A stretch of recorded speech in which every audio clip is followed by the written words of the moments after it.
Welcome to another video from Rennie Foresights. Today we're going to talk about what is inflation.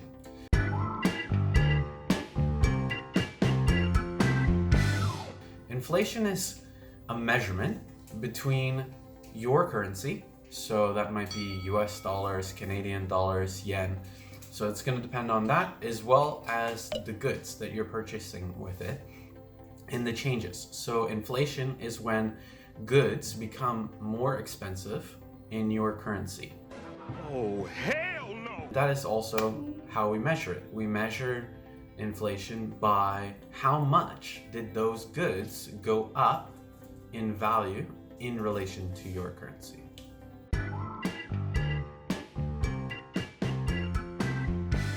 The next thing that we're going to talk about is how does inflation impact you?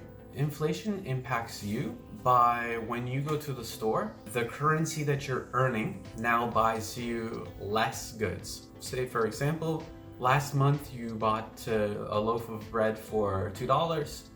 This month it's $2.20. Though that 20 cents might seem like a lot or not much depending on the person, this is a 10% increase. So we measure it as this percentage increase. This affects people that are on the lower spectrum of things because when they're buying these goods, there's a struggle for it. Everyone needs to eat, be able to get to work. They need various things like heating, housing, things for us to sustain ourselves. So there's always a demand on those things regardless of whether or not the price goes up or not. This is the part where we start to dig more into how does this all work, because I see a lot of misconceptions about how inflation actually works, just because economics and financial education need to be more widely spread out. So one simple thing to realize is that when you're buying a good, your currency is not fixed. Because of low inflation in many countries like Canada and US over the last decade plus, many people have become accustomed to looking at their currency like a fixed value compared to a good. This is just not the case. You should actually look at your currency more like measuring apples versus oranges and the cost. If you were to think, okay, if I need to measure gas versus bananas, most people would understand cost of gas varies. We naturally understand this because we see it happen. We also see that the cost of different fruits also changes. So we realize that we have two variables that are actually moving up and down, which means that not only can one thing get more expensive on one side, but the other thing can actually get cheaper, which in effect makes the other thing more expensive. So it's more complex than just one thing moving up and down on a chart, which can be really misleading. Okay, that leads me to the next thing. The next thing is we hear lots of discussions about companies making more profits.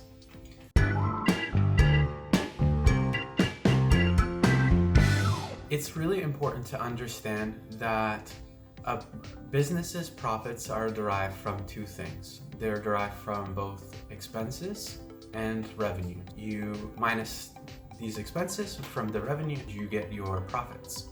These profits are generally measured in dollars, but like I just explained to you, the value of those dollars can actually go up and down. So say for example, a business makes 5% more profits, but the value of those dollars goes down 10%. Actually, they've realized substantially less profits. The next part I'm going to talk about is monetary printing.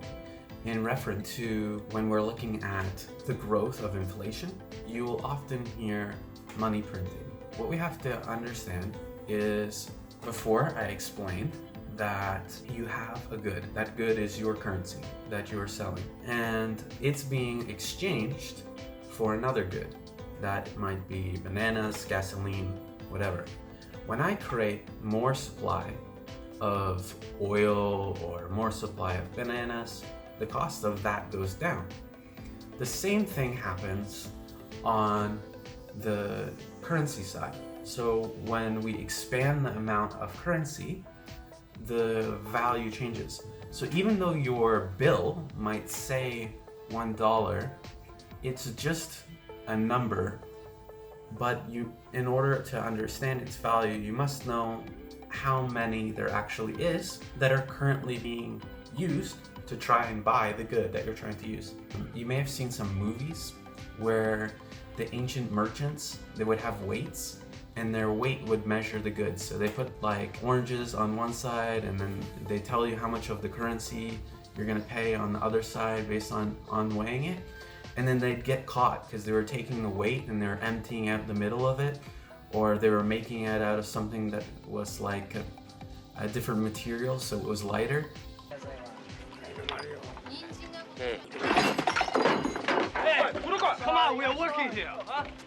What is this? Hey! 저기 시작! So, you cheat people! Shame! Shame! You cheat! Effectively, this is what money printing does. It takes what you previously saw the weight of a dollar as and diminishes it to being a weight that's different than what it was before. With the United States, for example, printing 40% of its money supply in the last 2 years. Some other numbers are less. It depends on whether or not you want to look at M1 money, M2 money, which is beyond the scope of this video. Basically, what you need to understand is that no matter what metric you've used, a large portion of the total amount of money that was available before has been printed in the last 2 years. It's grown substantially, no matter what measurement you use.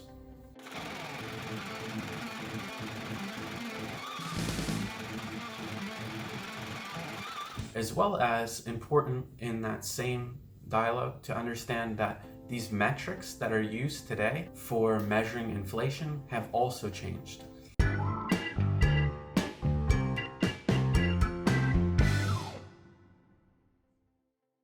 So not only do you have a changing money side, but you also have a changing measurement for inflation. They actually change the characteristics of how they derive the number, which means because the formula is not the same, you don't get the same number as you would have gotten before, which can be a bit misleading depending on who you ask by changing the way you calculate something and then saying it's the same.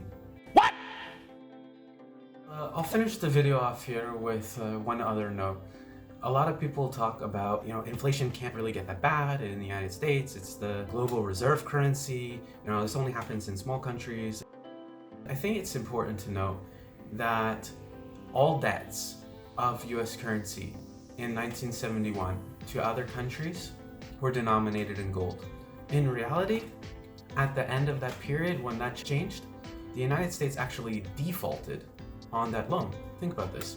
If I say to you that if you come to me, here's your receipt, I'll give you a TV, and then you come back to my store and I say, no, we changed, we're just giving TV remotes in exchange. I've now changed what I owed you. I've defaulted on giving you what you were expecting, which was the TV, or in the case of these other countries, it was gold bars. And now I'm giving you something completely different, which is not the original deal. So I've actually reneged on our deal from the beginning.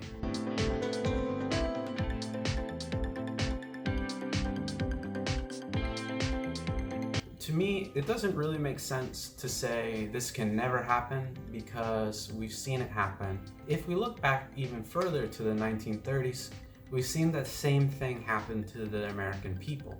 So the American people were able to take their dollars, they were able to redeem it for gold, and then all of a sudden they found out during the Great Depression that you are now no longer as a citizen allowed to own gold. They also had an expectation that they gave you something and they'd be able to get it back, and now they didn't.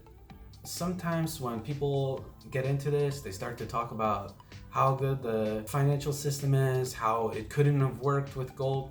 But at the end of the day, when you owe someone something, they give you back something else because they don't actually have the ability to give you back what they owed you. Normally we call that default.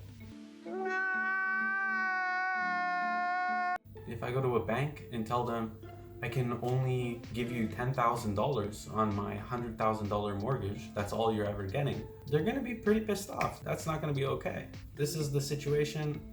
We can try to tilt it whatever way we want, but that's really what happened. All right, this has been another video from Rennie Foresights. Please subscribe and comment below. Like the video. Looking forward to seeing you in the next video.